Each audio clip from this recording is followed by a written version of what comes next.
hey, y'all, did y'all miss us? Because we sure missed you. Look, watch, like, and subscribe to our channel at Sister Sis 1988, as well as follow us on all our social media platforms at Sister Sis 1988. Before we dive in, we want to let you know, hey, we got a phenomenal show we're about to give you. We have the wonderful Miss Kathy Ferris coming for Connecticut. Did I say Connecticut. it? Yeah. Today. But before we start asking her these questions, we're going to introduce ourselves and then allow her to give us just a small summary of who she is and what she does, and then we'll dive into it. So I'm Jamie. I'm Latoya. And I'm Calandra. I am Kathy Ferris. I am a divorced woman of 21 years. I am going to be 50 years old this year. I have 4 children, 23, 21, 19, and 16. And I am a teacher, coach, trainer. It's in my blood. I was an elementary school teacher. Before my children, I stayed at home, and then I got into fitness, coaching. And now I am a life coach for women who feel stuck in their marriage. All right. Okay. Thank you, Ferris. I'll go ahead and let Miss Toya start it off. All right.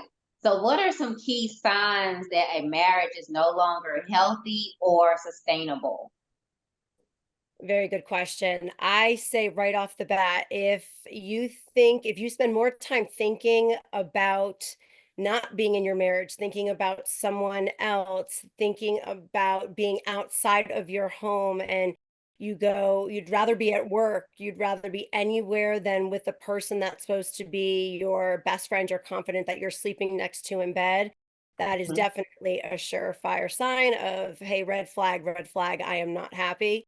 Another way that I explain it to women is that feeling like you're always walking on eggshells, that really uneasy gut feeling. And that goes for anywhere. If you walk into a room at, say, at a party, or if it's a work event and you just have that uneasy feeling, that's the feeling that you have all the time when you're in your own home. Definitely another red flag. Right. Right. Wow. So, how do you approach leaving a marriage? Okay, so this is a loaded question, ladies, but when you realize that you are ready to leave a marriage, until we get to a place where where women and men can say, our divorce went very smoothly, it was very amicable. She, we both had each other's best interest involved in the separation and the divorce process. We don't have that right now. So until we do, you have to protect yourself. And I am a huge advocate for women that are married. When you are married and you think that your husband is the best thing and you're still completely in love with him and he's in love with you, that is the best time to create stability for yourself before you leave the marriage. And so I am huge on post-nuptial agreements that you can sit down. It's a abiding law abiding agreement that both of you have to uphold, and it will go through everything from your finances, all your assets, retirements, if you have children, pets, college funds, all of that will already be decided before you go through the divorce process, because there is nothing worse than leaving it up to a court system, lawyers and judges who don't know you at all, and they are the ones dictating your future. So wait, I have a question. A post-nuptial, I've heard of prenuptial, of course, but a post-nuptial agreement. So I guess when is that put into place? That's put into place prior to the marriage, or when is this put into place?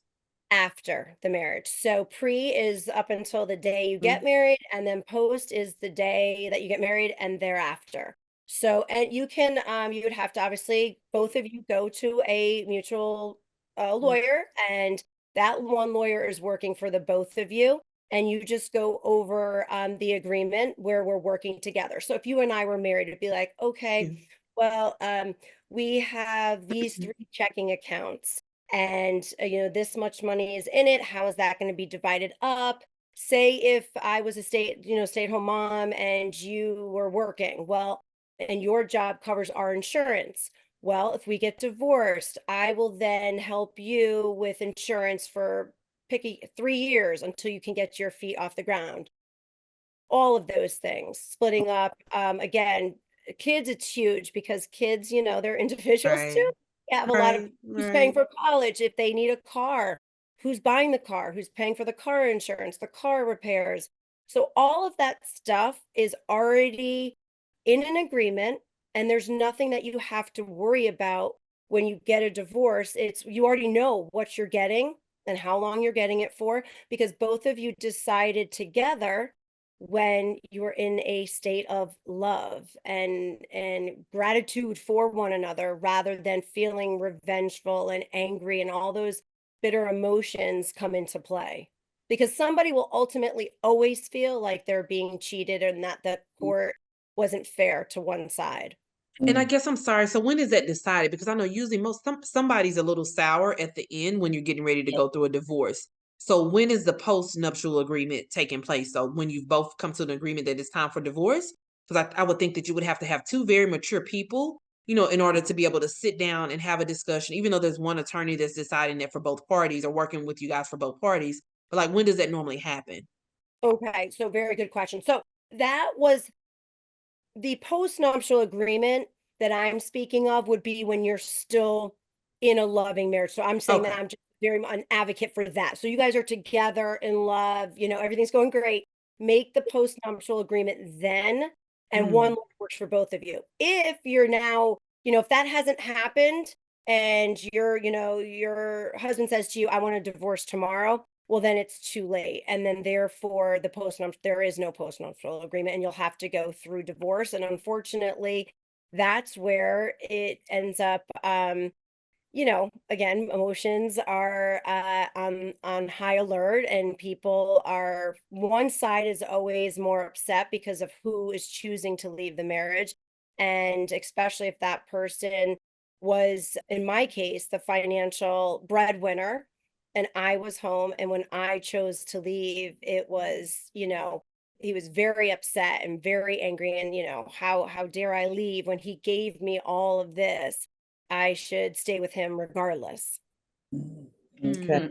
And I really don't have, it's scary because I don't have a great answer for if somebody says I'm getting a divorce, my husband said I'm getting a divorce, I want a divorce today. How do you know any women out there that have a great answer for how that's going to go? Right. Usually it's too late. I hate to say that, but especially if the man holds the money is power. And I have learned this in my divorce that regardless of what state you live in, and they'll say these are the rules for this state versus another one, nothing is 50-50. And especially if people own, their own business, there's always a way to hide money or manipulate where, what your assets are. So it's just, as I said, I'm such a huge advocate for women who are married women to get themselves set up and with this postnuptial agreement so that they know and can rely on their financial security and independence, knowing if that's the route that they're going to ever end up in. Okay. Mm. The postnuptial agreement to me, that's interesting because I think I would probably struggle with that because I'm one of those people like that's probably why I've never been married. I think I was sharing it with Jamie and Toya the other day because I don't believe in divorce. So to me, it's like almost like I'm setting myself up. Like if we're talking about that, because you're saying that's being set up when you're still in love. There's no issues. There's no nothing. There's no troubles or anything like that. You're setting up your postnuptial agreement at that point. I don't even know if I would agree to even do that because I'm like, you know what? Divorce is not the answer. We're going to go to God. We're going to pray about this and we're going to work this out. Not saying that that's always how it's going to be, but it's almost like you're setting yourself up just in case for a backup plan, just in case it doesn't work. And you know what? There's people out there, yes, like you that feel the same way. Like if I start this, then I'm exactly that. I'm setting myself up for Yeah. failure. Hmm. But I don't look at it like that. I look at it as it is when you're with another person, Hmm. it automatically becomes not just about you. You can't True. control someone else's emotions That is and true. reactions to things. And that's whether it's you and a child, or you and Yeah. any and a coworker. So A friend or anybody. Yeah, it is true. a business deal. And Mm. the comparison that I try to give to people with a postnuptial agreement is is like life insurance. I was Most gonna say that. That's what I was thinking. right? Oh, I don't need it. I don't Yeah, need, like no, you, yes, it's it is. there. We're You all may gonna not die. never use that insurance, but if you need that insurance, it's there. Yeah. Amen. And that's exactly it. I think it's the best analogy that I can give, because a lot of people, do feel that, oh, I'm setting myself up for failure if I make him Mhm. sign this Mhm. prenuptial agreement. And yet, no divorced, no married woman goes in and says, "Oof, one day I'm going to be divorced. I know this." Right, right. I mean, we all go in with the intent that it's going to work, but here, look at all the women that, look at all the divorce, and it's on the rise. And you just Mhm. really have to protect yourself, because women are not in roles and powerful financial positions. It's usually geared to the careers are geared towards men still. How many women do you know in that go into finance? Not many. And we're still geared towards the more nurturing type of jobs. And it is 100% important to know where your money's going in the now, in the future, for retirement. I wish that they promoted this, and that's a whole nother, story for another day. But within the school system, I think that it's we don't set young women up to be successful, to be independent. We don't have the literacy that we should. I know I didn't in my early 20s, and still learning as I go. Mm, mm. Very true. Very true. So how can you rebuild your life and identity after leaving a marriage? So this, I actually have to say, rebuilding life after marriage is, it's wonderful. It's scary. Yes, hell yeah, it is scary.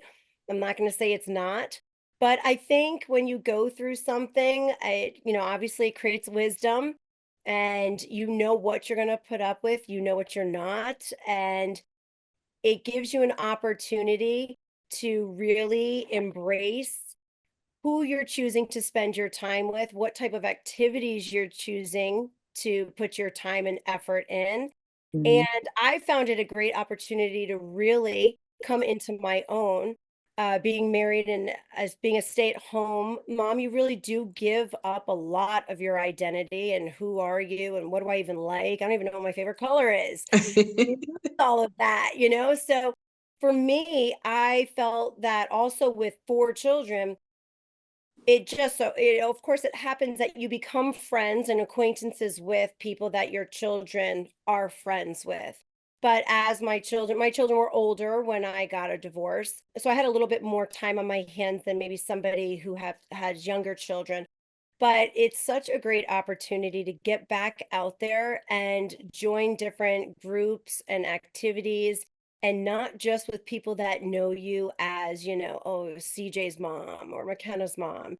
And so I created a whole different path of like friendships and just new hobbies outside of where I was, my town, my children's friends. So I think it really gave me a sense of independence and feeling like, who am I? I had to dive out of who I was, if that makes sense. Always being a mom, always being a wife. Yeah. So I went the complete opposite direction. And I know for a lot of women too, they feel they're maybe not as confident. So it's, oh, I'd love to do this, but I'm afraid to go out there and explore. I say just, the things that make you uncomfortable usually end up being, making the best change in your life, and things that you learn that you never knew that you could do or want to do. And I found it very much embracing. I felt like when I was married, it was, day after day, Groundhog's Day, which I'm sure a lot of women would say the same thing. But when you're out on your own and trying to make it work, and you're thrown in this situation of, holy crap, I've got to, now go from not working to how am I going to make money and live and help these 4 children of mine to just through life. How am I going to get them from point A to B? Mhm. So um I don't know. I felt like joining different groups. There's so much through social media. There's really, I mean, kind of no excuse in that sense. There's always someone that you can find and meet and chat with. And I will say for women who the best thing for me was when it came to that social media, I had my 2 best girlfriends and they are great. But meeting people on all these different, whether it's Facebook or Instagram, Facebook Mhm. has tons of groups to join. And that is so great because one of my good friends, she's in Washington State, and I met her through social media, and we have a similar story. And yet we've learned so much from each other, and we're not biased to, her side or her ex-husband, because I don't know him. I don't know her Mhm. situation, I don't know her family. Mhm. And so that was really a great way to build, camaraderie and just feel a sense of belonging. Okay. Right. I think you kind of hit on something there, even with us in our show. Jamie's a little bit more outgoing than me and Toya. So I don't think even most of our friends and family probably would have never even thought we would have even started a podcast. So you meant when you said something there, like, those things that make you uncomfortable. Like I know for me, I can only speak for me. I can't speak for Toya. But like public speaking and talking, like even on this podcast, that really made me uncomfortable, but that was something that we were willing to step out on a limb, and take Yeah. those chances and see what ended up happening, because we were feeling so strong about inspiring others and telling our story about our friendship and everything like that. So I think when you said that, that really does mean a lot, because we have met a lot of different people. We haven't really made friends, I would say, with anybody, but we have met a lot of different type of people from different cultures, different backgrounds, different countries, things like that. So it really has been great. So I think what you mentioned there, I do totally agree with that.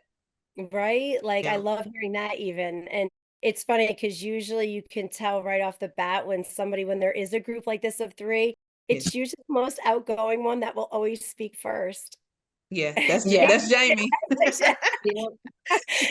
So, So look, she had to open us up. We had a show. What was it? Was it our last show? It's our Not last today, but previous. It was like a couple Saturdays ago. And yeah, we were struggling because she never misses. She's always there. And so she yeah. always opens us up. So me and Toya looking at each other like, okay, who's gonna open the show? Because none of us are the first person to go first. Usually Jamie happens to be the one that opens us up, but where she's strong, we may be a little bit weaker, or where I'm strong, she Yeah. may be a little bit weaker, and we balance each other out. Yeah. Absolutely, absolutely. So I'm so glad you could see it from, and that resonated with you. And Yeah. that's how I feel even with I still always now I'm always reaching out. I'm in plenty of different groups, but it is so nice to be able to connect with people.